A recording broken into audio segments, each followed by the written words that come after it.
comenzaremos a hacer un repaso de los conjuntos numéricos. Cuando una operación no se puede resolver en un campo numérico, es necesario ampliarlo y que aparezca otro para resolverla. Por ejemplo, imagínense ustedes cuando estaban en primer año y vieron solamente los números positivos, ¿sí? Todos se preguntaban qué sucedía, ¿sí? Si teníamos una resta en la cual este número era más grande, o sea que el que restaba era más grande que el otro número. Hasta ahí decíamos que no tiene solución. Entonces esto no tenía solución en n, que era el conjunto de los números naturales, ¿sí? Los positivos. Entonces aparece un nuevo conjunto, ¿sí? Cuando ustedes estaban en segundo año, que se llama el conjunto de los números enteros. O sea, aparecen los números negativos para dar respuestas a esa operación. Ahí podíamos resolver ciertas operaciones y luego veíamos que algunas operaciones no se podían resolver en este nuevo conjunto que incluía a los naturales.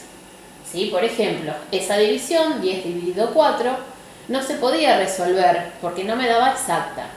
Entonces decíamos que esa operación no tenía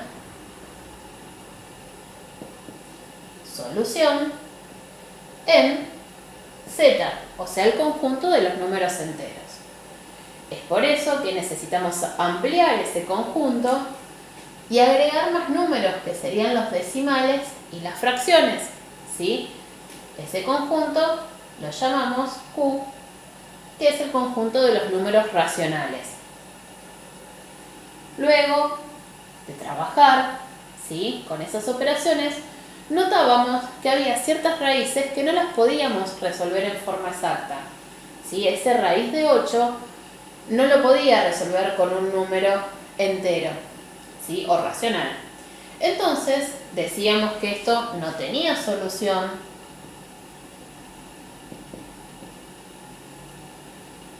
en Q. Por lo tanto, necesitábamos ampliar ese conjunto numérico, ¿sí? Y aparecía un nuevo conjunto que lo llamaríamos el conjunto de los números irracionales, ¿sí? Son todos aquellos números que no se pueden expresar como una fracción, ¿sí? El conjunto de los números naturales está dentro, ¿sí?, incluido, del conjunto de los números enteros, y este a su vez está dentro del conjunto de los números racionales, pero este otro conjunto está aparte, ¿sí? La unión de estos dos conjuntos formaban el conjunto de los números reales, que es el conjunto con el que trabajamos hasta la actualidad. ¿Qué pasa? Existen raíces, ¿sí?, que no tienen solución en este conjunto de los números reales. Por ejemplo, la raíz de menos 25 no tiene solución, ya que no existe un número multiplicado por sí mismo que me dé menos 25. Esto sucedía con todas las raíces en las cuales el radicando, o sea, lo de adentro, era un número negativo y el índice, que es el numerito que está acá, es un número par. Entonces decíamos que esa operación no tiene solución en el conjunto de los números reales. Siguiendo con todo lo que estamos haciendo hasta ahora, debería aparecer un conjunto que me diera respuesta. Ese conjunto es el conjunto de los números complejos y se representan con una letra C y una rayita, ¿sí? Ese es el conjunto con el que vamos a empezar a trabajar a partir de hoy. Este conjunto de los números complejos tiene dentro todos los conjuntos que ya conocíamos previamente, más los números que se van a agregar ahora. para trabajar con estos nuevos números, tenemos que definir, ¿sí?, una nueva unidad, un nuevo número, ¿sí?, que lo vamos a llamar unidad imaginaria, ¿sí? ¿Cómo lo vamos a definir? Como un número cuyo cuadrado es igual a menos 1, ¿sí? Entonces sería un número, que sería i, cuyo cuadrado es igual a menos 1. Por lo tanto, si este cuadrado lo paso al otro lado como raíz,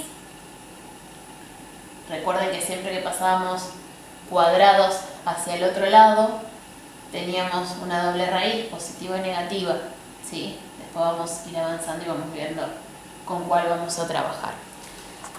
Por lo tanto, decimos que la i es un número, ¿sí?, y que lo vamos a representar con la raíz de menos 1.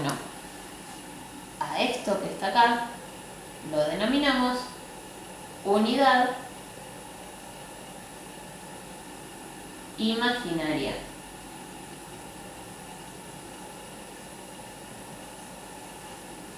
Al principio suele costar un poco acostumbrarse a esta nueva unidad, pero van a ir viendo que con el pasar, ¿sí?, de las clases, las actividades y las explicaciones, va a ir quedando más claro. Bien, debemos ver cómo resolvemos ahora y qué resultado nos dan esos números que antes no tenían solución.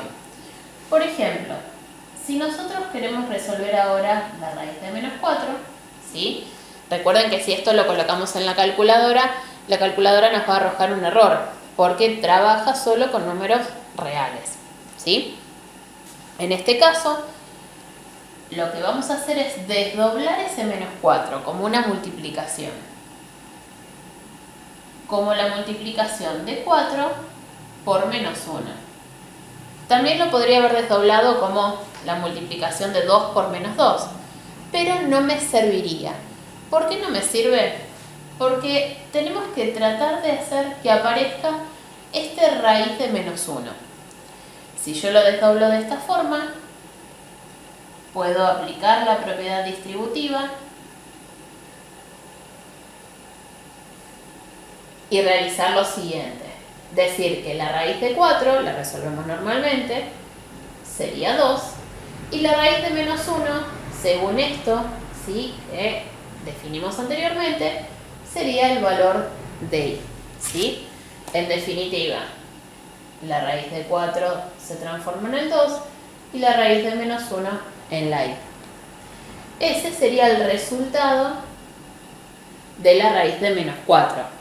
Vuelvo a decirlo, dentro de los números reales no tendría solución. Estamos ampliando el conjunto numérico, ¿sí?, y definiendo un nuevo número, ¿sí?, que sería la letra i, que es igual a la raíz de menos 1. Decir, recuerden, 2 por i es lo mismo que decir 2i. Retomando el ejemplo que no podíamos resolver anteriormente, que era la raíz de menos 25, también lo vamos a trabajar de la misma forma. Te recomiendo que coloques pausa y trates de imitar ese procedimiento y luego que le des play, corrobores a ver cómo estuvo. En este caso, nuevamente, desdoblamos ese número como 25 por menos 1, aplicamos la propiedad distributiva